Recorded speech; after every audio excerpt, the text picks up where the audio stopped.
Hey, you know how like I fly all the time? Yes, I always fly from Knoxville, Florida. I want to talk about a second about how big of a hassle it is flying these days. You walk into the airport, you check in, and now since they've been these kiosks, I was waiting in line just to check in for an hour and a half. That's right, an hour and a half. And when I get up to the front of the line, when I get up to the desk, there isn't anybody there. It's just a kiosk where it has like this computer that prints out your tickets, which looks like grease and guts, and which I only pray to God is meringue.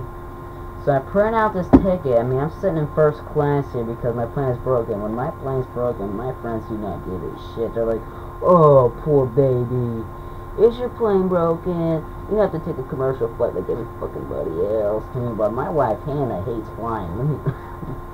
Let me get it to that picture, okay? She hates flying. She's like, I hate flying. I hate first class. I hate fucking flying all the time. So I go and print out my ticket in first class. I get to pick my seat because they have a thing on the computer that shows what seat you want in first class. And that is almost a good idea. What would make it a good idea is they had a photograph of the person sitting in the seat next to you. A little 5-minute bio clip on telling me a little bit about them, what their breath smells like. Because I print my ticket, when I get into the first class cabin, I can see which seat in mine. And I can see my seat, and sitting next to me is a big fat fuck.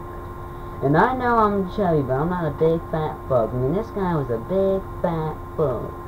And part of him was sitting in my chair. And I don't know if it's part of him I can sit in.